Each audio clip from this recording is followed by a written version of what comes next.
Hello and welcome back to Blood for Flowers by M.C.McNeel. Please like and subscribe my YouTube channel to show me some encouragement in these difficult times.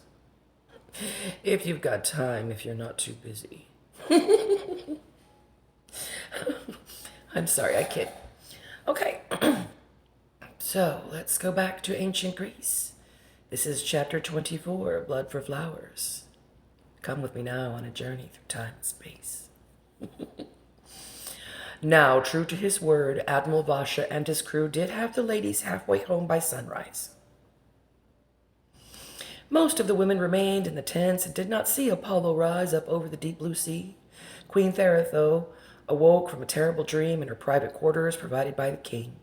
She went up on the fighting deck where she found Diocles still sitting in his chair as he watched a pod of dolphins swimming ahead of the ships.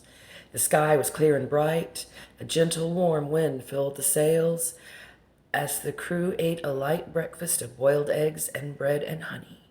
Queen Thera had no stomach for food, as the rocking of the ship made her ill at ease. However, upon sipping a bit of goat's milk mixed with ginger, she began feeling much better.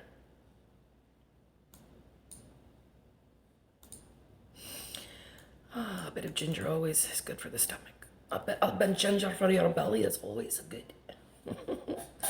The king of Sparta spent the morning pointing out a few of the islands as they sailed past. Queen Thera had never seen such beauty before. She had a deep desire in her heart to go to one of the peaceful islands in the sea and live out the rest of her life untroubled by war and the massive responsibilities which awaited her as queen. She often thought of her mother, whom she had watched over the years, delegating orders, going over the endless documents required to run a nation. There were treaties, proclamations of war, times of drought, times of too much rain, etc., which kept Queen Athera from spending time with her beloved daughter. This was difficult for Thera growing up, as she learned most everything she knew about language, battle, horses, history, and the like from her mother's officers and counselors, and not her mother, who was too busy for a child. Now, thinking back on her life, she vowed to herself that, should she have a daughter, Thera would teach her child all she knew herself. She would teach her child herself about war and battle and men and love and loss and heartache. She decided it would be she and not her officers and not her emissaries. Putting this from her mind, Queen Thera's thoughts turned to her great nation, and she said a silent prayer to Zeus and Poseidon to keep the king of Thrace from the shores of Themyscira, as Queen Thera no longer had the desire to make war. It was here she became convinced her change in attitude could only be attributed to the fact that she was, in fact, pregnant. Then there came a loud cry of distress from one of her ladies in the tent. Queen Thera went in and found the physician Jessa tending to one of the young former virgins, who was beside herself with anguish. "What is the matter?" Queen Thera asked of Jessa. "She has begun her blood cycle.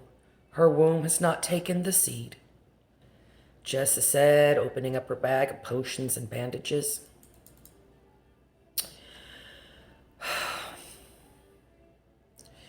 Queen Thera smiled sweetly, taking the young woman in her arms, saying, "Fear not, little one. When the time is right, you shall have your child." Now Queen Thera realized she herself should have begun her own cycle, but had not. This gave Queen Thera much encouragement, and her heart was lifted as she returned to the King of Sparta on deck, telling him in a whisper she did indeed feel she was with child. Now this news was a joy to the king's mighty heart, and Diocles himself said a silent prayer, entreating the gods to deliver unto him a son. Now the fates heard his prayers and would indeed bring forth a son from the queen of Themyscira's womb. But little did anyone aboard the ship realize the birth of this Spartan son would tear these two nations apart. As for now, all was tranquil as they sailed closer to home through the Bosporus into the Black Sea. Okay, well, let's see what happens. Let's go on with the journey. She thinks she's preggers, and let's see what's going on. Now this day, sailing excuse me. Chapter 23 continues. Now this day, no, this is chapter 24. Wait. Yeah, this is chapter 24. I'm sorry, I've written so much, I get a little confused. Chapter 24 continues. Now this day, sailing on the Black Sea in the slowly setting sun, Queen Thera grew more anxious by the moment, not knowing what awaited. She hoped there would be no war with race. This uncertain, fast approaching future was not important business for tomorrow. So Queen Thera ordered all of her ladies to prepare themselves for battle. Admiral Vasha and his crew, as well as King Viacles, were astonished to witness the warriors of the Themyscira ritual. Here, most of the women came out of the tents on both of the ships, which traveled in close proximity to one another. There, upon the fighting decks, about 30 women in total, disrobed, each rubbing olive oil into their skin and hair. Doing so, each woman began chanting an ancient prayer of protection, each voice soft as if in a whisper. It was, in a word, entrancing. As they attired themselves in their fighting garments and bronze armor, the archers took up their bows and quivers of deadly arrows. The cavalry women took up their swords and crescent shields. But alas, upon the ocean had no horses or javelins. The few members of the phalanx took up their massive round shields, swords, and spears. Each woman then combed back their long red hair, pulling the hair back as they plaited the strands for one another, all except for Queen Thera. For she sat in the king's chair, combing her own copper-colored tresses back, securing her hair with a golden wire. Viacles watched Thera sitting there in the sun as it glinted off the queen's armor, as every muscle was flexing in her forearms as she braided back her long, dark hair. Viacles at this moment felt overwhelmed with joy in his heart and troubled mind, for he could think of no better woman in existence to bring forth a strong, brave son to Sparta. The king's mind wandered to another time and place in the future, where he imagined their son sitting upon his throne, a brave young lion, a king for Sparta. Queen Thera's mind had no thought of the far-off future or children, hers or otherwise. Now she had a duty to prepare her ladies for battle, and this set her mind ill at ease, for Queen Thera did not wish to fight upon the sea. This was all just too much to take, but take it she must, for the weight of her great nation rested squarely upon her shoulders. So our dear Queen Thera summoned up the ancient courage of her people and the strength of the wisdom of the ages as she fortified her heart and mind against any distraction or path of destruction that would endanger her beloved Themyscira. The two ships sailed on northward as the sun began its long journey into night, as the Spartan ships drew near to the west coast of Themyscira. Now here upon the dark waters, under a black sky and endless stars, the waning moon far off on the eastern horizon, the women on each of the ship's bow began singing an ancient song of their people. In sweet voices combined in unison they sang, "We honor our nation. We honor our daughters. We honor the moon, O Artemis. We honor the sun, O Apollo.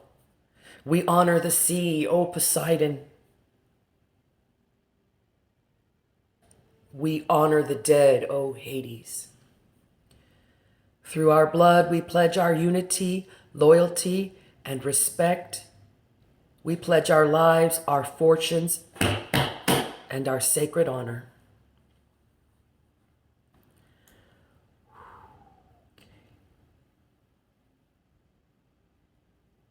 So, yeah, they don't know what's going on. War could be approaching, but all that these women care about for 700 years was the pursuit of unity, loyalty, respect, and honor. And they would do whatever it took to achieve that. But now, with the help of the Spartans, oh, it's going to be crazy. But I'd like to thank you for joining me once again. Please like and subscribe at m.c.mcneel. And that's on YouTube. All for you. I like reading these stories to you, and I hope you enjoy listening to them. So have a great day, and see you next time.